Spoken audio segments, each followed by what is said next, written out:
guys, this is Mohammad Adnan Malik and this is Sonia Adnan और हम आ गए हैं अपने सेकेंड एपिसोड की तरफ लाइफ इन स्वीडन के, जिसमें हम डिस्कस करेंगे all about study visas, where to apply, how to apply and when to apply. हम कोशिश करेंगे कि एक स्टेप बाय स्टेप चीज़ों को लेके चलें। तो ये एपिसोड थोड़ा सा लंबा होने वाला है। Keep watching till the end because it will have a lot of information and very important information. So do subscribe to our channel and click the bell icon so you get the latest videos on time and you stay up to date. तो सबसे पहला सवाल, जब Sweden आप apply करते हैं तो आपके जहनों में होना चाहिए why Sweden, why not America, Canada और यूके। एग्जैक्टली क्यों? बिकॉज पहले हम भी काफ़ी दूसरी कंट्री के बारे में सोच रहे थे। सो हमने कभी सोचा नहीं कि वाई नॉट स्वीडन। हमें भी शौक था, जैसे लोग कनाडा, इंग्लैंड एंड अमेरिका वगैरह जाने के बहुत ज़्यादा शौकीन हैं और जाते भी हैं, और वहाँ पर भी लोग खुश हैं। बट हम आपको स्वीडन की जो हमारी जर्नी है और जो हमारा एक्सपीरियंस है वो हम बता सकते हैं कि we are very lucky to be to here in Sweden since we are here from last 4 years। और बाकी सोनिया बताएंगी कि वाई स्वीडन। सबसे पहली चीज़ जो हम पाकिस्तान, इंडिया या बांग्लादेश या हमारे जो कंट्रीज़ हैं, हम जो आते हैं स्टडी के लिए, स्वीडन का सबसे बड़ा और मेन एडवांटेज ये है कि ये, जैसे हमने लास्ट एपिसोड में बताया था, कि ये विद फैमिलीज़ आपको वीज़ास देता है। तो जो फैमिली वाले हैं स्पेशली, उनके लिए एक बहुत बड़ा एडेड एडवांटेज है कि आपको यहाँ पे एक तो सबसे बड़ी बात है कि आप अपनी फैमिली के साथ आ सकते हैं, अपने स्पाउस और बच्चों को साथ लेके आ सकते हैं। दूसरा इसका सबसे बड़ा एडवांटेज ये है कि आपका स्टडी गैप ये लोग एक्सेप्ट करते हैं। तो आप बेशक आपने पढ़ाई की वजह से या किसी भी रीज़न की वजह से, जॉब की वजह से या कोई भी अपनी फैमिली रीजंस की वजह से अगर आपने पढ़ा नहीं है तो आप यहाँ आके कंटिन्यू कर सकते हैं। तो सबसे बड़ी ये 2 रीजंस थी हमारी भी जब हम स्वीडन आ रहे थे। दूसरी, इकोनॉमिकल वाइज या वैसे इन्वायरमेंटल या ओवरऑल बहुत अच्छा मुल्क है। यूरोपियन कंट्रीज़ में यहाँ पे सबसे अच्छी बात यह है कि ये लोग इंग्लिश बोलते भी हैं और समझते भी हैं, अनलाइक अदर यूरोपियन कंट्रीज़। तो ये एक बहुत बड़ा एडवांटेज था। यूके, अमेरिका, कनाडा में यहाँ पे सबसे बड़ा मसला यही है कि आपको एक तो स्टडी जो है एक्सपेंसिव बहुत है, और दूसरा वो फैमिली के साथ आपको जो है वीज़ास मुश्किल से देते हैं। तो ये एक बहुत बड़ा एडवांटेज है। अब आते हैं इस तरफ कि हमने अप्लाई कैसे करना है और कहाँ करना है। इनका, स्वीडन का ये वाला सिस्टम नहीं है कि आपने इंडिविजुअल यूनिवर्सिटीज़ में अप्लाई करना है। इनका सिस्टम ये है कि आपने एक, इनका सेंट्रलाइज सिस्टम है जहाँ आपने जाना है, अपना अकाउंट बनाना है, और वहाँ पे आपने उनकी एक 1 टाइम फीस है, और उसमें आपने जाके अप्लाई कर देना है 4 यूनिवर्सिटीज़ में या 4 प्रोग्राम्स में। आइदर आप एक ही यूनिवर्सिटी के 4 प्रोग्राम्स में अप्लाई कर दें या आप अलग अलग यूनिवर्सिटीज़ के 4 प्रोग्राम्स में अप्लाई करें। तो मैक्सिमम आपने 4 प्रोग्राम्स में आप अप्लाई कर सकते हैं और उसकी एक ही फ़ीस है। तो आपको ये नहीं करना पड़ता दूसरे मुल्कों की तरह कि आप हर यूनिवर्सिटी की आप एप्लीकेशन फ़ी पे कर रहे हैं और आप जो है उसमें अप्लाई कर रहे हैं, देन वेट कर रहे हैं।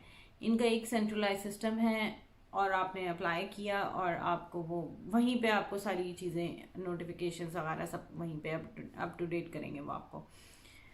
इनके हर जगह की तरह इनके 2 सेशंस होते हैं, एक ऑटम और एक स्प्रिंग का, और मेनली जो मास्टर्स प्रोग्राम्स हैं वो आपके फॉल सीज़न में होते हैं और स्प्रिंग में नहीं होते। और बैचलर्स के और जो शॉर्ट कोर्सेज हैं, जैसे जो 6 ईयर प्रोग्राम्स के जो कोर्सेज हैं, वो मोस्टली स्प्रिंग में भी होते हैं और वो फॉल में भी होते हैं। और जब आप इसी तरह स्कॉलरशिप्स हैं, तो स्कॉलरशिप्स भी फॉल वाले प्रोग्राम में ज़्यादा होती हैं बनिस्बत स्प्रिंग के, और मास्टर्स प्रोग्राम में ज़्यादा स्कॉलरशिप्स हैं। बैचलर्स में आपको 6 मंथ के कोर्सेज में यहाँ पे स्कॉलरशिप्स नहीं देते वो इंटरनेशनल स्टूडेंट्स को। यहाँ की इनकी एक स्टेट स्कॉलरशिप भी होती है, वो भी फॉल वाले ही सीज़न में आती है, स्प्रिंग में नहीं आती है। इनके सेशन के टाइमिंग्स ये हैं कि फॉल वाला आप अक्टूबर में अप्लाई करते हैं और अराउंड इसका जनवरी तक आपके एडमिशन्स चलते हैं, जिसमें आप अप्लाई कर रहे होते हैं, अपनी डॉक्यूमेंटेशन वगैरह सारी जमा कर रहे होते हैं। फरवरी तक वो आपको टाइम देते हैं कि फरवरी तक आप अपने डॉक्यूमेंट्स सारे उनको भेज दें, और उसके बाद मार्च में आपका रिज़ल्ट आ जाता है, और फिर अप्रैल मई में आप जाके जो है फीस पे करके और आप वीज़े की तरफ आ जाते हैं, तो वीज़ा प्रोसेस में आ जाता है। डिस्क्रिप्शन बॉक्स में मैं लिंक सेंड कर दूंगी कि कहाँ आपने अप्लाई करना है। वहाँ वो वेबसाइट अगर आप अगर थॉरली अगर आप उसको देखेंगे तो बहुत अच्छी वेबसाइट है। उसमें सारे की डेट्स कि कब कब अप्लाई करना है, कब कब क्या होगा, सब मेंशन्ड है उसमें। कौन कौन से कोर्सेज में अप्लाई करना है, क्या क्या उनकी रिक्वायरमेंट्स है, हर एक चीज़ वहाँ पे मौजूद। तो वो एक वेबसाइट है जहाँ पे आप देख लें तो आपको किसी भी कंसल्टेंट की ज़रूरत नहीं पड़ेगी। उसमें जाके आप अपने रिक्वायर्ड कोर्सेज सर्च कर सकते हैं कि कौन से कोर्सेज आप लेना चाहते हैं। वो आपको सारी यूनिवर्सिटीज़ के ऑप्शन दे देगा कि ठीक है ये यूनिवर्सिटीज़ हैं। इवन कि आप बाय यूनिवर्सिटी भी सर्च कर सकते हैं। अब सवाल ये उठता है कि कौन सी यूनिवर्सिटीज़ में अप्लाई करना चाहिए। तो जैसे कि लास्ट टाइम हमने डिस्कस किया था कि जो बड़ी यूनिवर्सिटीज़ हैं, जो बड़े शहर हैं, उनके अपने फ़ायदे हैं और छोटे शहरों के अपने फ़ायदे हैं।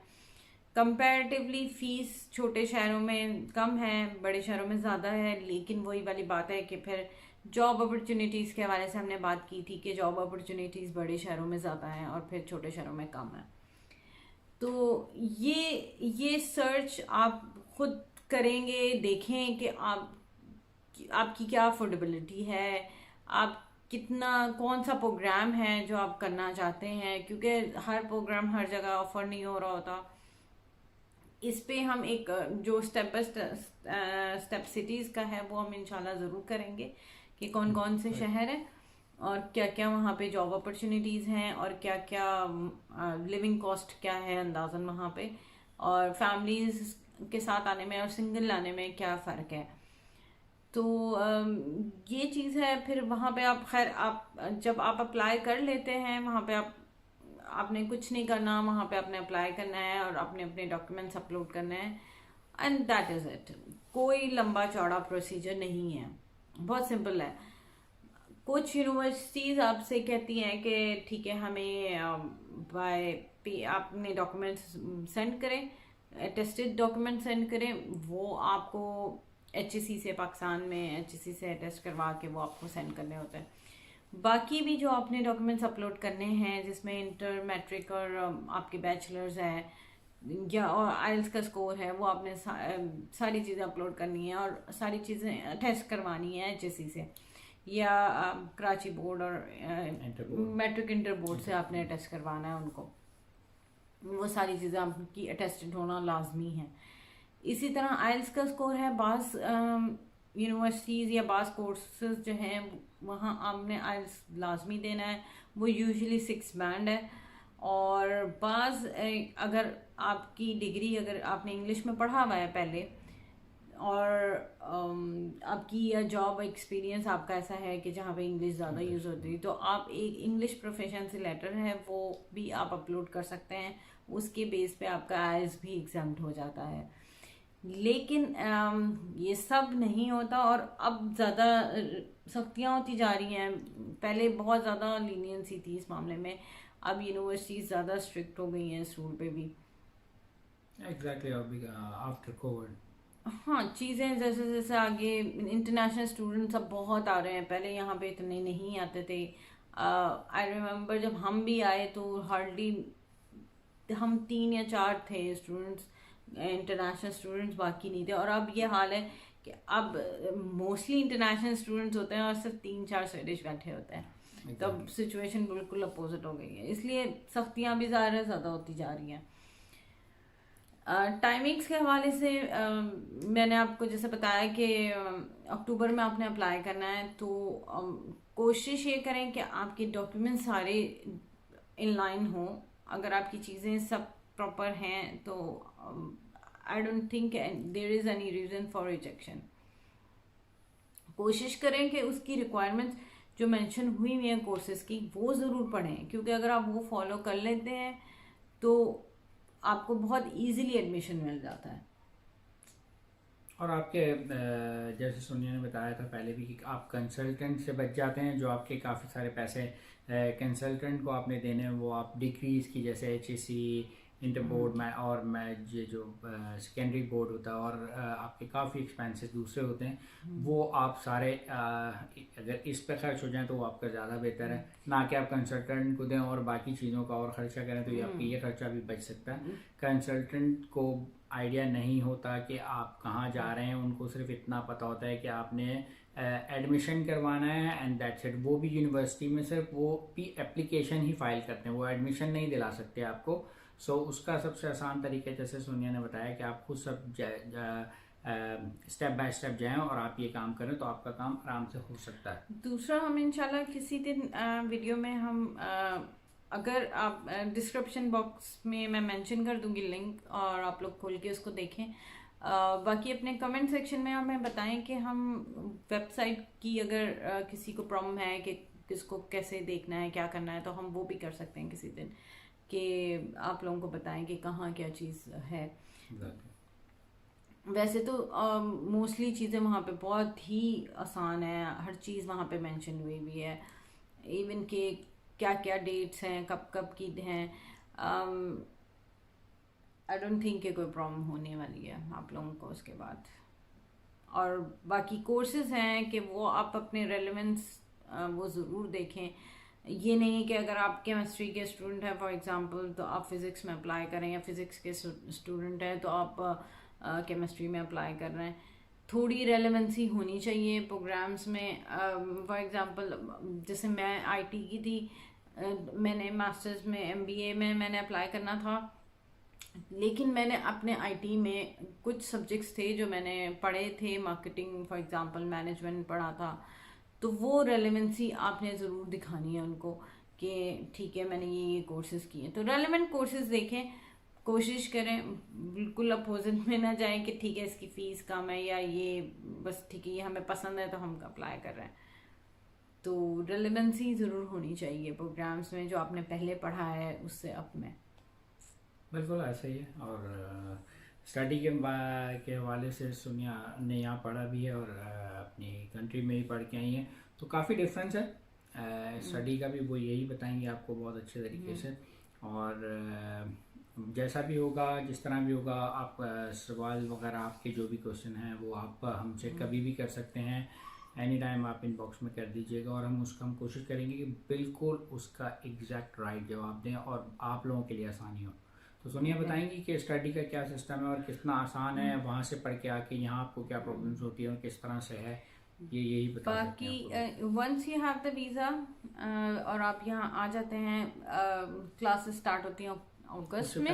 पहले वो जो हमने बताना था कि हमने पहले भी कहा था कि हम आपको बताएंगे कि यहाँ पर जैसे ही आप एडमिशन होता है तो आपका यहाँ पे सिस्टम होता है कि आप आने के बाद सबसे पहला प्रॉब्लम है आपको हाउसिंग का, तो वो आप कैसे करेंगी, वो आपने पहले जैसे लोगों को बताया हुआ है कि आप पहले से पॉइंट सिस्टम यहाँ पर होता है, तो वो आप थोड़ा सा गाइड कर दें ताकि अगर बड़ी सिटीज़ में भी जा रहे हैं और छोटी सिटीज़ में भी जा रहे हैं तो first hand contract, second hand, third hand, वो फिर आप थोड़ा सा ज़्यादा ब्रीफ करेंगी तो आसानी से। एग्जैक्टली यहाँ पे सबसे बड़ा एक जो स्वीडन का इशू है वो है हाउसिंग का। और इंटरनेशनल स्टूडेंट्स अगर जो आप सिंगल हैं तो आपको यूनिवर्सिटी अकोमोडेशन प्रोवाइड कर देती है और वो चार्ज करती है ऑब्वियसली उसके, लेकिन वो आपको बाउंड होती है देने के। जैसे हम आए थे लेकिन हमारे लिए भी हमें उन्होंने एक फेवर कर दी थी, अदरवाइज फैमिलीज को अकोमोडेशन नहीं देते, वो हमें उन्होंने दे दिया था। तो यूनिवर्सिटी अकोमोडेशन जो है सिंगल स्टूडेंट जो आते हैं उनको प्रोवाइड करते हैं, फैमिलीज को नहीं करते, तो फैमिलीज को बहुत प्रॉब्लम होती है। और अब स्पेशली यहाँ पे हाउसिंग का बहुत ज़्यादा इशू है। तो कोशिश ये करें कि जहाँ पे भी, जैसे फॉर एग्जांपल आपने 3-4 सिटीज़ सेलेक्ट की हैं, उन 3-4 सिटीज़ की हाउसिंग कंपनीज जो हैं उनमें आप अपने अकाउंट पहले से बनाएं, क्योंकि जैसे यहाँ पे पॉइंट बेस्ड सिस्टम है, आपके एक दिन का एक पॉइंट बनता है। तो फॉर एग्जांपल अगर आप 2 महीने पहले से एक चीज़ कर रहे हैं तो आपके 60 पॉइंट्स यहाँ आने तक आपके 60 पॉइंट्स होंगे ऑलरेडी। वैसे तो जितने पॉइंट्स भी हों, यहाँ 1000 पॉइंट्स के बाद भी लोगों को नहीं मिलती अकोमोडेशन, लेकिन लकीली 500 पे ही मिल जाती है। लेकिन the sooner you make the account the better it is for you. तो बाकी ये है कि आप अपनी यूनिवर्सिटी से ज़रूर कांटेक्ट करें कि वो आपको अकोमोडेशन प्रोवाइड, कोई पता नहीं आप हमारी तरह लकी हों कि आपको अकोमोडेशन मिल जाए। हमें 1 साल की मिली थी। हाँ। और वो हमारे लिए बहुत ही अच्छी हो गई हमारे लिए। बाकी ये है कि मैं कुछ आप यहाँ पे अब ब्लॉकेट है, जैसे फॉर एग्जांपल वहाँ पे एड्स लगाते हैं लोग हायरिंग के लिए। बाकी यूनिवर्सिटीज़ की अपनी भी यूनियंस हैं जो आपको हेल्प आउट कर रही होती हैं अकोमोडेशन के लिए, उनकी कंसर्न वेबसाइट्स पे आप जा सकते हैं और सर्च कर सकते हैं। फेसबुक पे बहुत लोग एड्स देते हैं, फेसबुक पे बल्कि ग्रुप्स हैं जो जैसे फॉर एग्जांपल स्टॉकहोम के लिए, या माल्मो है, गौतमबर्ग है, इन सब जगहों के ग्रुप्स हैं जहाँ पे इवन छोटे टाउन्स, छोटे शहरों के भी, कार्लस्क्रोना है, कैलमार है, वेको है, हर जगह के हैं। आप ग्रुप्स ज्वाइन करें, थोड़ा सर्च करें, फेसबुक पे काफ़ी ग्रुप्स हैं इस तरह के, और जो अकोमोडेशन के लिए लोग लगा भी रहे होते हैं, वहाँ से भी आप हेल्प आप ले सकते हैं। इवन व्हेन जब आप यूनिवर्सिटी से कांटेक्ट भी करते हैं तो यूनिवर्सिटी आपको हेल्प आउट करती है, और आप किसी स्टूडेंट को से बात भी करती हैं कि अगर आप उनको ट्रेन स्टेशन या बस स्टॉप या कहीं से भी जाके आप पिक करके उनको उस जगह पर वो वंस यू आर हियर, तो यूनियंस बड़ी हेल्प करती हैं। यहाँ पे स्टूडेंट यूनियंस जो हैं वो बहुत ज़्यादा इसमें एक्टिव होती हैं, और बेसिकली वो क्या करती हैं कि प्रोग्राम्स होते हैं उसमें जो नए आने वाले स्टूडेंट्स को पुराने स्टूडेंट्स हेल्प आउट कर रहे होते हैं कि फॉर एग्जांपल आपको स्टेशन से लेके आना है या आपको एयरपोर्ट से लेके आना है, और आपको मतलब थोड़ा सा गाइड करना है, गाइडेंस के लिए हर चीज़ वो बता रहे होते हैं। वो बड़ी प्रोग्राम्स कहलाते हैं यहाँ पे, और यहाँ बहुत स्टूडेंट्स हेल्प आउट कर रहे होते हैं। इनफैक्ट कोशिश वो ये करते हैं कि फॉर एग्जांपल अगर पाकिस्तानी आ रहे हैं तो उनको पाकिस्तानी स्टूडेंट्स दें, या इंडियन आ रहे हैं तो इंडियन स्टूडेंट्स दें, तो वो फिर एक दूसरे की काफ़ी हेल्प आउट कर रहे होते हैं इस सिलसिले में। लेकिन ये चीज़ें तो खैर बहुत आने के बाद बात की हैं। तो पहला ये था कि हमारा कि आपने अप्लाई कैसे करना है। तो ये वीडियो हम यहाँ पे एंड करते हैं। इंशाल्लाह नेक्स्ट वीडियो में हम थोड़ा सा डिस्कस करेंगे और अबाउट वर्क परमिट्स। यहाँ आने का हम शायद पहले हम वो कर लें कि यहाँ आने के बाद हम क्या क्या चीज़ें कर सकते हैं। exactly. जो आने के बाद हमें प्रॉब्लम फेस करनी होती है, तो जिसमें काफ़ी सारी चीज़ें जैसे इसकाते वर्क हैं, अरबिट्स हैं, और ये गवर्नमेंट इदारे हैं जो आपको बहुत हेल्प करते हैं। अगर आप पहले से इनमें रजिस्टर्ड होंगे, जैसे सोनिया ने बताया था कि यहाँ पे कंपनीज हैं प्राइवेट जो अपार्टमेंट या जो भी आपके हाउसिंग के लिए पॉइंट सिस्टम है, तो ऐसे ही अरबिट्स एंड इसकाते वर्कर्स है जो यहाँ पर बहुत हेल्प करता है लोगों की, और बहुत सारे लोगों को उससे काफ़ी ज़्यादा फायदे भी उठाते हैं। यहाँ आने के बाद एग्जैक्टली जो चीज़ें आपको फेस करनी पड़ती हैं, क्योंकि सबसे पहले जब आप आते हो आपको यही नहीं पता होता आपने कहाँ रजिस्टर करना है, कैसे करना है।